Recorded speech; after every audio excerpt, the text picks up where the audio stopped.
up, Women in Politics? Today you're listening to Her Voice in Politics, hosted by Regina, Emma, and Isabella.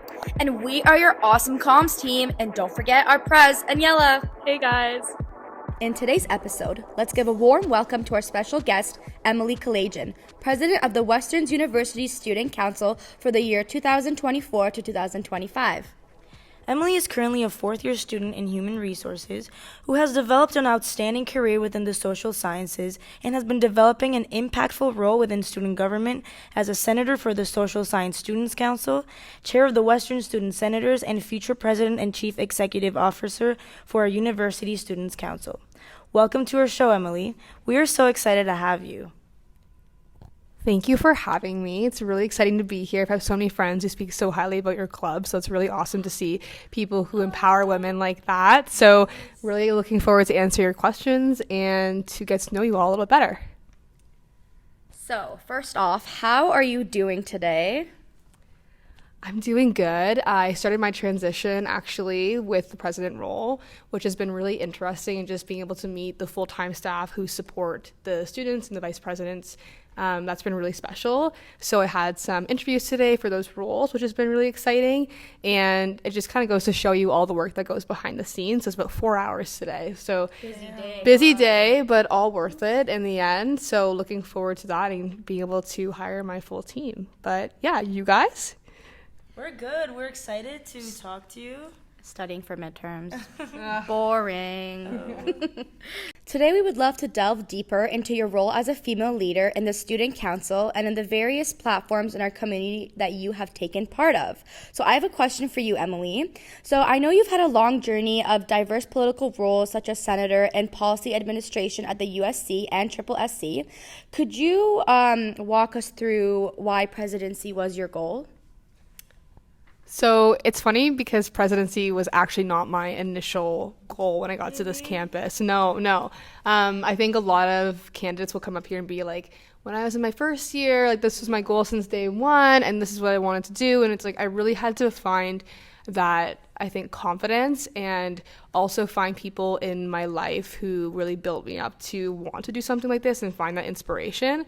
So to kind of give you a glimpse of what my first year looked like, it was 2020. And I was in Delaware Hall during the COVID year. So it was really interesting because I think a lot of people just really wanted to feel like a part of something, and there wasn't really many opportunities to do that. So I remember I was walking, I think I was probably going into like the Colo or something, the Common Lounge, and I saw a poster up for Social Science Council, and a girl from Windsor, which is my hometown, reached out to me, and she said, hey, like there's first year rep positions, you should apply.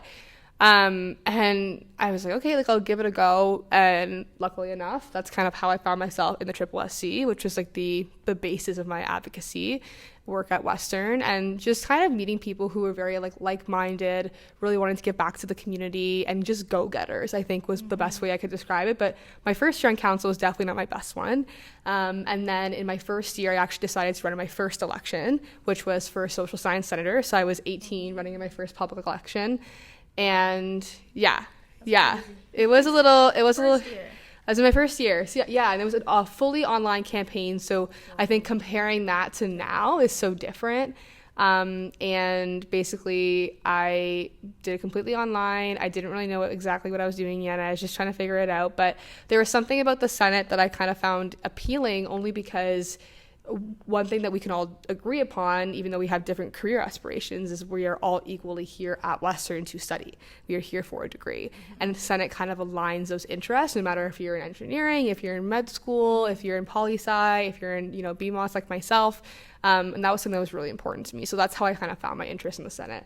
Did that again in my second year. So I ran a re-election in my second year for social science senator. And in my third year, I ran for senator at large. And I also ran for the chair of the student senators, which was really exciting. And so this year, that's how I fulfilled that role. So this is my third year as a senator. And my presidency election was my fourth public election at Western. Oh, wow. So I've been able to learn quite a lot through that experience. But I think there's also been other things that there's this concept called like the USC bubble. And the last thing I think you want to do is get trapped in it. So I've also been a shift leader at the rec center. So I used to work at the front desk. I actually had to stop my work there just so that I could start my transition as president. So that was a big part of my life. And I was also president of a club called One Love Western, where I think my inspiration behind student advocacy kind of came from, because I didn't really get it my first year when I was a rep. It was really hard to understand the advocacy piece other than the policy understanding that I got through Senate. But when I was in my second year, I was the vice president outreach for One Love Western.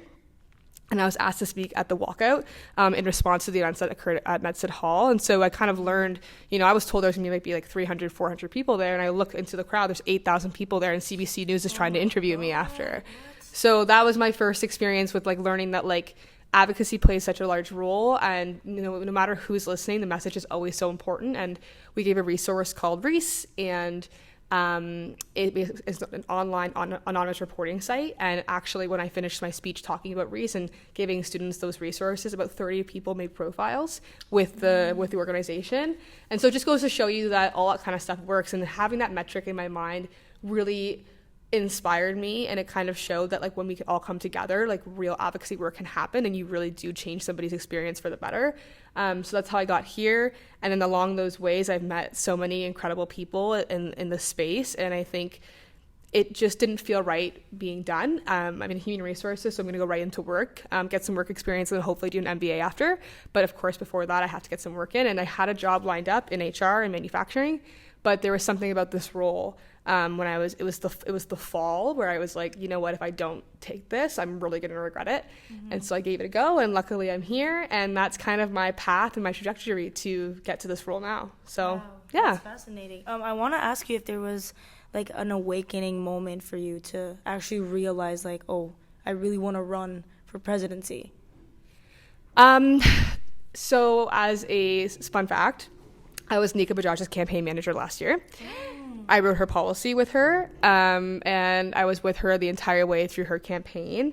And so I think when you're on the losing end of it, you learn a lot. You kind of learn what's good, what's bad, what's neutral, what you could try again. And it's funny because before she had asked me to do that, I had never seen myself in this role. It was not something that was appealing to me, because I kind of saw it as more like a political figure than it was truly. And what it actually is, in my head, is like you're managing a team of executives, right? And you're managing a team of people who are trying to bring student vision to life. And being an HR background, it actually seemed really appealing, right? And it's all of my favorite things kind of driven into one role, which is, it seems fake, right? Like you're working with students every single day, and you get to go to Ottawa and meet officials there, and then you get to go to events and have fun with students, but also be a listening ear to them, and you get paid in this process, and it's such a special thing, and it's such a humbling thing. And I just thought, oh my goodness, like Nika gave me that exposure to that. But I was always involved in the election process myself running, and I watched Callista run, who I mentioned in my speech when I was successful, and I watched Nika run. And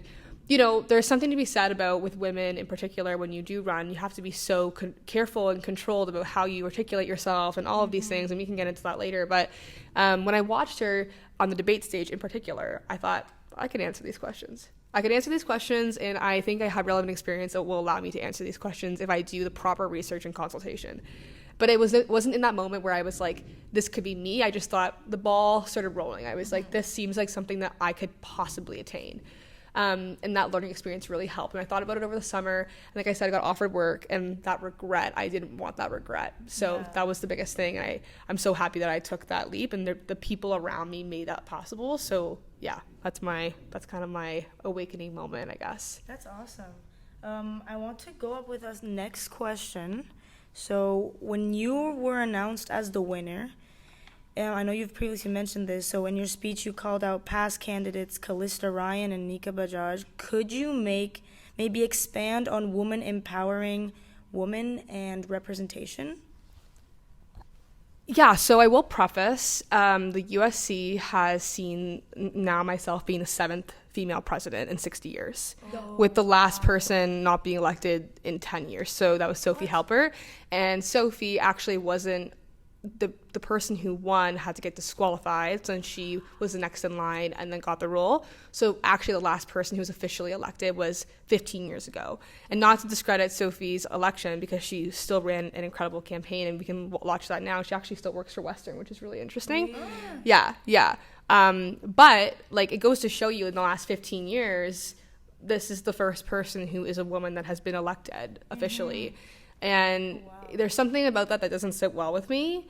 And I think when you watch women and what happens to them in their election and some of the issues and the violence that does take place, it's very apparent that misogyny is alive and well in this community. Nika got doxxed. Her address, her family's address, her car model got doxxed online. And that was a really scary thing to deal with as a friend and as a person who was working with her.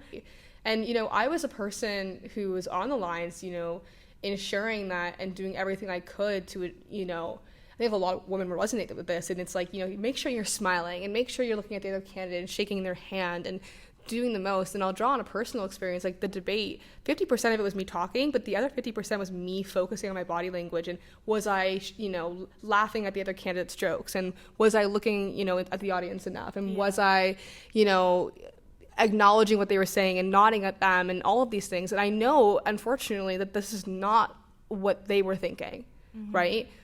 And so there's a lot of things to take into consideration that I learned from Nika's campaign, and unfortunately, we have to think about those things so much more than anybody else does as women. And body language and smiling and how you react to people, and if you're giggly and if you're, you know, positive, those are all things that will make or break your position, unfortunately. You have to work so much harder. And one of the things that I look back at it and makes me upset, but it was the right thing based on how our world works, is like, I remember telling Nika at the debate, like, make sure you're smiling, make sure you're laughing. And it's like, I get why she was frustrated at that. Like, I get it. Like, it's so annoying to have to hear and listen to that. But unfortunately, those were the things that I think made me more of a neutral candidate, right? Because I didn't want to be the woman candidate. I never once said, as a woman, this is me. Because I knew it wouldn't work. And I knew as soon as I said stuff like that, like, it would just drive home to the wrong people. I wanted to be the candidate and the candidate to win. So Calista Ryan, the reason I mentioned her was in my first year when I watched the election. She was one of the candidates against Zamir Fakhrani. And she actually got botted, like her Instagram account got hacked. So again, it's like this woman who's running and there's a barrier for her. And you know, it might not be because, the classic, it might not be because she's a girl, but odds are, and data shows that it probably is. And it was hard to watch as another girl, like looking up to this person, taking on this big role in my first year of university. And I watched that. And then she became a executive. So she was our VP communication at the time, which is now known as Vice President Student Engagement. It's changed. But you watch that and you watch her resilience, and she kept going and she kept moving. And I think it's important to acknowledge people that came before me, right? That's a really big thing. Emily Rowe is another person. 15 years ago, she's the person that won. But she made a campaign video, got like 70,000 views on YouTube. And one thing that I really wanted to do was kind of pay homage to the fact that, you know, she was one of the last women to have been in this role. So we actually did a video where we started at the base of UC Hill, just like hers was. And she kind of did like a song kind of being like, Western means a lot to me because I'm an affiliate or I'm on exchange and it supports me. And I actually got my campaign team to do something like along the lines of like, what does Western mean to you? And we started at the base of UC Hill, just like her video, and kind of just paid homage to that. And so people came before me, and that's a really special thing. I voted for you. Oh, really? Of course. Thanks, Queen. Yes. Love that. Love When it. you won, I was like, yeah! And I sent to all my friends. Same. I was like, send. Because you know Marina? Yeah. So she, like, I don't know if you remember, but I sent you a picture of her on Instagram. And because we went to Q Flip together. Yes. Yeah, and then she was talking all about you with us. Oh, my goodness. She wasn't there, but she was there, and she was Marina was telling us about you, and like she was saying, oh my god, guys, Emily's just like so amazing. Emily this, Emily that, and like she was like, wow, just wow. Like, so that's what I mean. Like when you have people like that and women in your corner, like it's just such a special thing, right? Like she's in your corner. She like, is, and it's like when those people are like ride or die for you, like that is such a special thing, and like you can't put money on that. Like, and that's what I think when you talk about this journey to get here, it 100% comes from the people that you surround yourself with, right? Like, you have to be your own advocate 100%, but it's really nice when there are people who want to advocate for you. and people that want to see you win. Yes, and when you leave a room and there's something that's said about you, they will fight tooth and nail to make sure that you're positively represented. But I want to hammer it home, like getting involved is super important, but meeting those like-minded people who really care about your future and really believe in your message as much as you do, like that's the weirdest thing about a campaign, right? Where you, like, I created this platform with 49 platform points and 40 people on my team knew it inside and out because they wanted to and they believed in the message, right? But yeah, I think really paying homage to the people before you was really important to me in that speech. And like I said, the moment that I kind of clicked where I thought I could do this was at that debate. And, you know, Nika gave me that opportunity and I didn't want to let her forget that. And I think, you know, without that space and without that role and learning how to write policy for this kind of campaign, like that's a huge, the reason I won, I think, is my principle, my policy, which we're going to be talking about soon. But I think that was a large part of learning that from Nika and learning that from being a point on her team. Yeah. So, yeah. I would like to say something about what you said. I feel that you resonate with a lot of women who understand that, unfortunately, we still live in a male-dominated society. And it is sad to see how we as women have to not only take care of what we say, or what we think about ourselves, but what everyone else thinks about ourselves, especially women. Like, we have had throughout our history just so many conditions to, like, check off, like, we have to do this, do that. They have so many expectations from us. And I think that, yes, it is complicated, but I feel that you navigated it through that really well. And we are really proud of you. Thank you. And yes, now we can go to your next question. Okay, so Emilie, your platform showcased a desire for a more multidisciplinary culture at Western by involving athletics, theater, and STEM in new and engaging ways in our community. When thinking of things like these during your campaign, did you draw from people's experiences or perhaps people coming to you expressing their concerns or your own experiences perhaps? Yeah, so I think one of the things that made, and learning from Nika's campaign made her a really strong candidate is, you know, her experience and breadth of knowledge of this institution, right? And she really took it upon herself to learn so much of that, and I saw that, and I was ready to start my campaign. And I think for me, it was really important to do something similar to what she did and really just grind consulting and doing whatever I could to consult, because hundreds of people were consulted for this campaign. And like, for example, like one thing that I said during the campaign itself is I'm not going to write a point about Indigenous students, as I am not an Indigenous person, and we need to include their lived experience and their narrative within this platform. It can't just be Emilie Kalaydjian, a non-Indigenous person, writing about the Indigenous Relations Coordinator. That's so inappropriate. So why would that not be any different for athletics?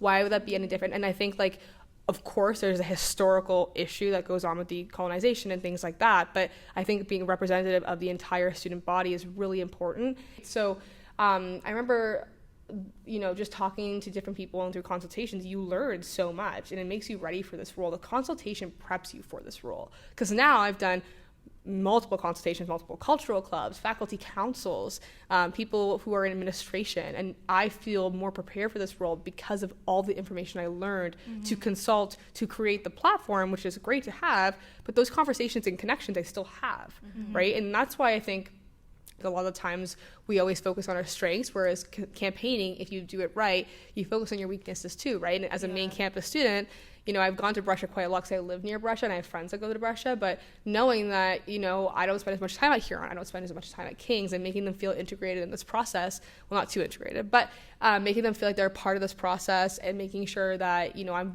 covering all my bases there, right? And I've gotten to learn so much. I've gotten to meet such cool people on campus because of that. I met a girl named Emma who taught me so much about decolonization. I had an 2-hour like long meeting with her, and she taught me so much more than I already thought I could possibly knew. I just kept going, and I felt like when I left that conversation, no matter what happened and win and lose, that information is so valuable to me, and I will take that with me and spread that awareness and spread the information that she sent to me, you know, to the next meeting or to the next thing. And that insight is so special. So I really felt more prepared now for the role because I did that due diligence of consulting. And that was my whole winter break. All I did was consult. So thank you to all the people who took the time to do that then. Also all of November, most of December before exams, I was only consulting. And so yeah, and again, I'm a social science student. I'm on student council, There's certain things that I haven't experienced. I'm not a science student. I've never been on a cultural club. So just making sure I'm kind of finding my gaps and filling those in with consultations was like my major processes for that. Yeah, that's a really good answer. I'm like speechless. I like how you were. When you're talking about like kings and how you integrated all of them, make sure like they weren't left out, you know what I mean? Like I was keeping up with your stories on Instagram, and like I was just like, wow, like one day you were at King's with your green booth and like with the hats. I don't know remember it was specifically King's, but you had like your green hats and like everything, and I was like, that's actually crazy. Like I've only been here for 2 years, but like even last year, like I never saw that with like the other presidents or anything. So like that's crazy that you want to know everything, even like you're saying, I'm a social science student, but it's like you want to know what it's like to be the student, that student. Like that's really nice of you, and like you're putting yourself, I feel like, in other people's shoes and like all that stuff, and I feel like that is so important as like a leader. And thank you. Very proud of you. Thank you. I appreciate it. I'll tell you something, like in Toronto, I'm going to meet a bunch of the alumni. So like there's like the USC alumni, which all of like the past presidents, like Ethan Gardner, Zamir, all these people are in that alumni group now, right? And it's weird because like usually they have like the last like 8-ish years of people who will be coming. Usually they have about the last 8-ish years of presidents and execs who come, and like I'll be sitting in a room and be the only girl for sure. Like I will be the only woman, right? So that's a really cool dynamic, right? Wow. So it's always a bunch of these guys getting ready and going together. But for the first time in a long time, almost 10 years, I'll be the only girl in the room, like for this reunion kind of thing. So that's also a really funny thing. And I think Sunday actually posted on his Instagram. It was like him seeing all the guys or whatever, and it's just so poignant that like it is all men these past 10 years. Yeah. How do you feel about being the only woman? Like, what does it make you feel? Describe your emotions. Like I don't know if I have any, like obviously it's a frustrating thing objectively, but like I said, I work in a male-dominated industry. I'm very much used to being the only girl in the conversation, and not only that, like production supervisors wearing my steel toes, going onto the steel mill and talking to the guys, and that has been my experience and my work experience, right? So I don't think it's something that I'm unfamiliar with. I think from like obviously at this level, at this institution, it's not as common. Like you'll find that other student unions don't really have a problem with this kind of diversity issue of people who are running. And I think walking in there, like it definitely feels like slightly tokenized in a way. Like a lot of people were making comments at the Gazette and like all these things about like, you know, this 10% problem came out, this article came out about the Gazette. It was a fantastic article. And, you know, it kind of felt like sometimes some people were like equating my success just for being a girl. And it's like, that's just so far from the truth. And I think I had moments where I was at my booth actually this year, and people came up to me and they were like, where's the candidate? I want to talk to him. Yeah. What? Yes. Yeah. Oh my God. So, and you also notice like on like there's like Reddit pages that are created usually during elections and stuff like that, and like my experience was literally torn down and shred apart, and like I actually dumbed down my experience for the campaign because I didn't want to seem like too much of a know-it-all. Like I really wanted to come across as authentic, which I think even with my experience, I hope to God that I still come across that way. But I actually took away from publicly saying this is what I've done, these are the things that I'm involved with, because I didn't want there to be too much, you know. And that was something that I noticed with Nika, which like she was so experienced, it was her fault.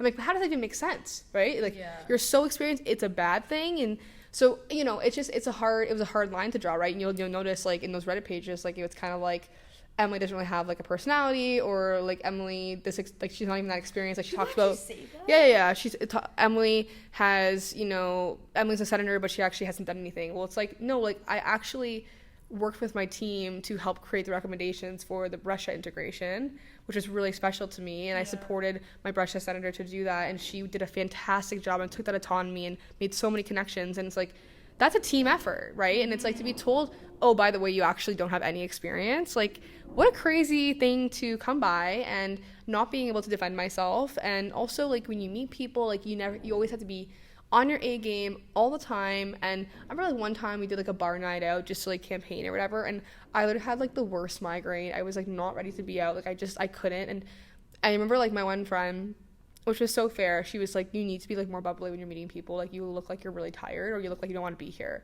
And it was just like a momentary lapse where I'm like I have to just put on a show. So I, Advil it up, like, you know what I mean? And it's like, I just continue the night out, and it was so fun. It was still great. My team is awesome, but it's like, sometimes, like, I just feel like you really have to put on, like, I'm a super nice girl. I'm a girl next door. Like, that was literally the tagline of my campaign. It was like, you are the girl next door. You are the girl next door. You know what I mean? Like, you're not too smart, and you're not too sexualized, but you're not too this, or you're not too that, and everything's just in the middle, right? That's why I dumped out my experience for that very reason, right? Because it just, for Nika, like, unfortunately, we learned that you have to alter yourself, which is a criminal and horrible thing you have to do. But for the sake of winning, you can't be the qualified woman. You can't. And I hate that environment, and I want to change it. But for the sake of me winning, I think I didn't really talk a ton about my experience, and I was still laid down to be the candidate with this experience. And it was a hard line to draw, right? So just playing it patient and just doing what you can to make those waves, I think, is the best way to go about it. But it was tough, for sure. Okay, so building off from what you said, actually we are 19.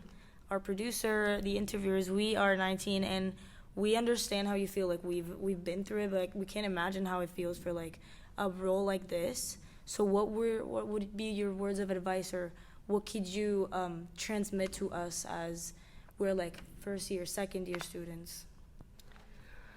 So I think it's so perfectly normal to be frustrated.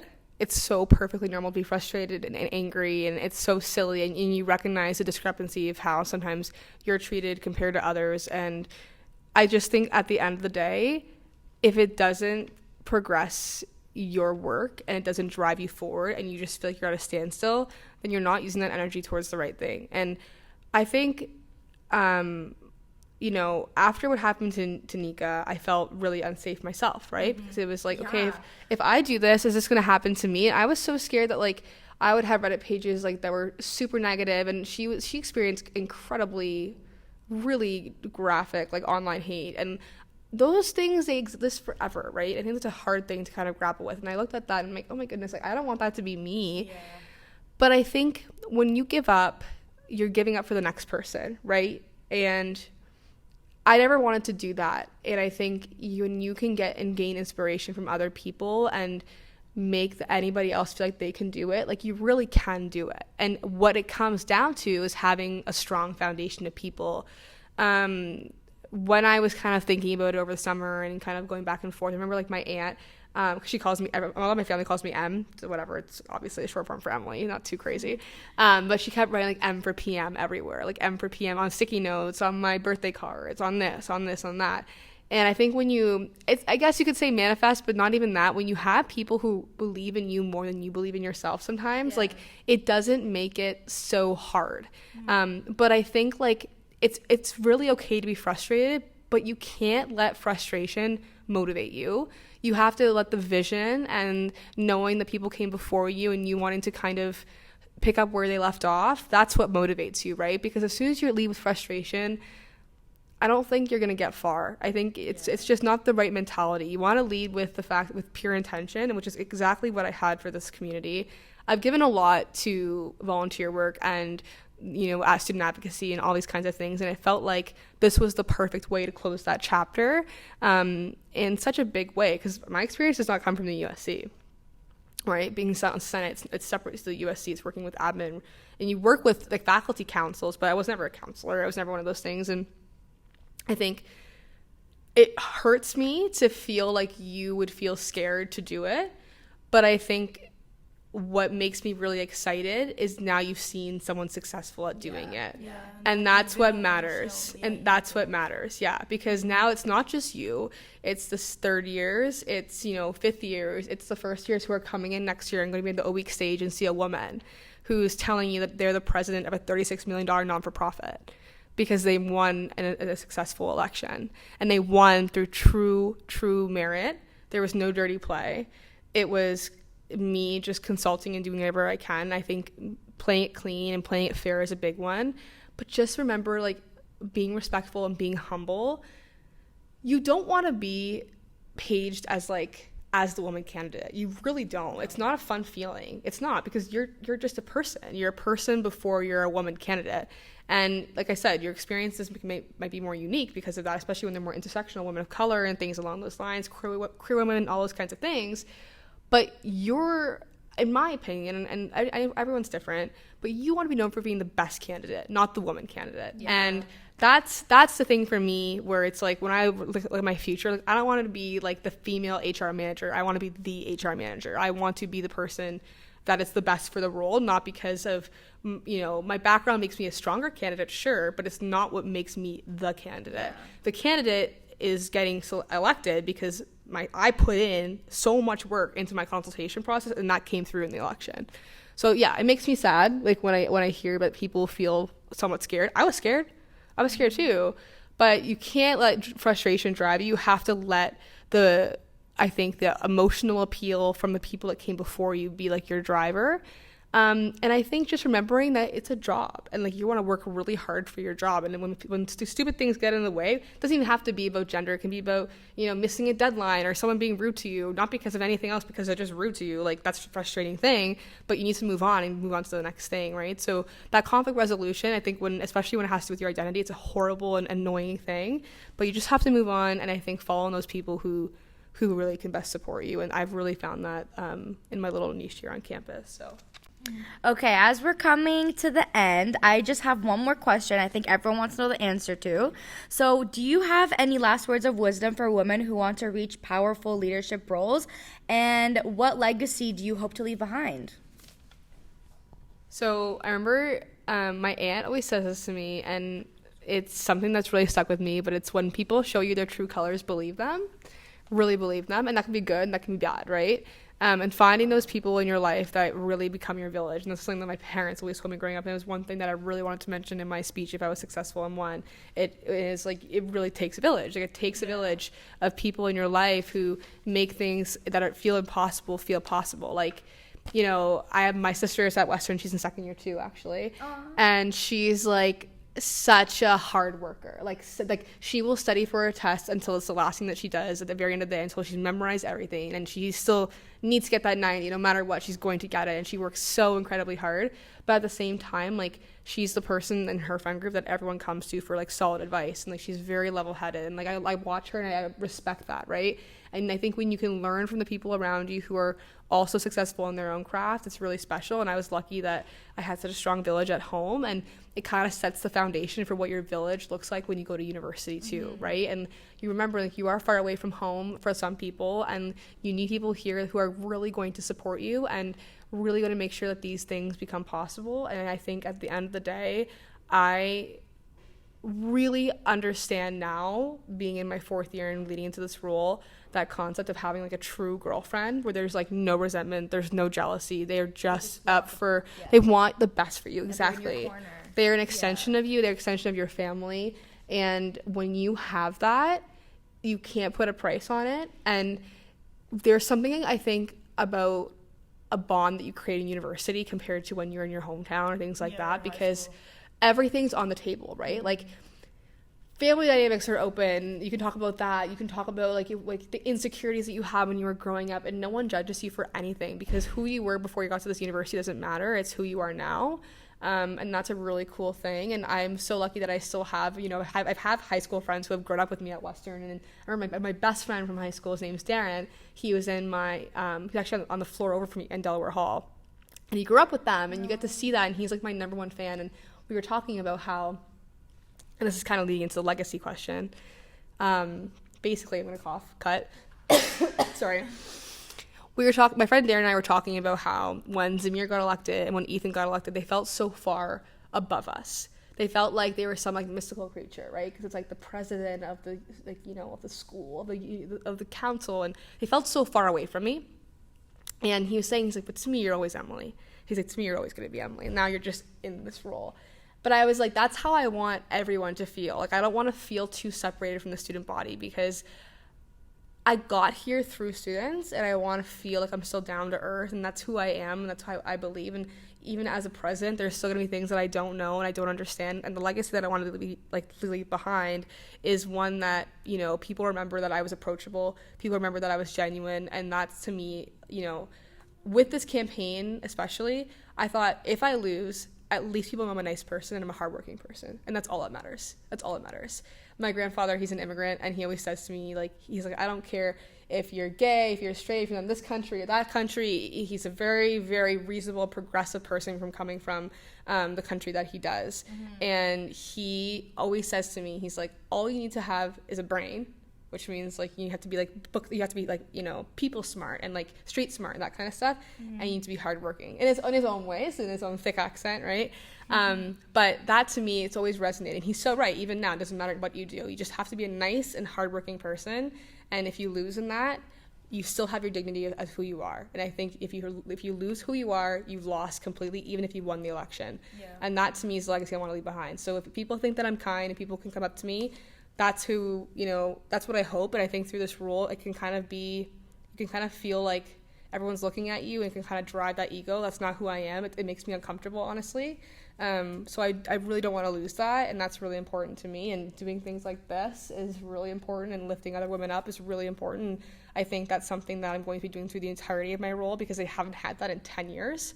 And I think that's the most important piece. So that's the legacy I'd like to leave behind. And I think because of the support systems that I have and how I grew up and my crazy supportive family, those things are made possible. So, yeah. Wow, that was such an inspiring answer. So, Emilie, thank you so much for dedicating your time for this project, and for all the people out there who you serve as an inspiration for. You have definitely inspired all of us with this conversation. And even though it was just a couple of minutes, 40. It really has been like an honor to talk to you. It's awesome to see your work. I can say you've definitely inspired us. And I just wanted to say, you know the quote where it's like, no pain, no gain? Have you seen that? Yes. I feel like that's you. Like, I was thinking that the whole time when you were talking. I was like, no You're pain, so no funny. gain, That's no so pain. sweet.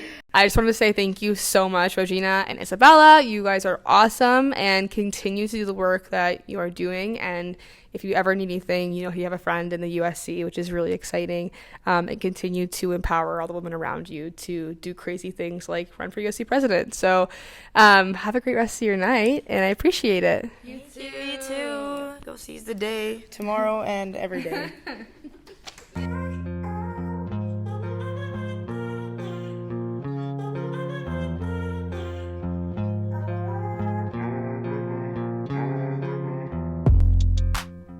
You just heard her voice in politics. Stay tuned for more exciting content and guests. We're your hosts, Rosina And Isabella. See you next time.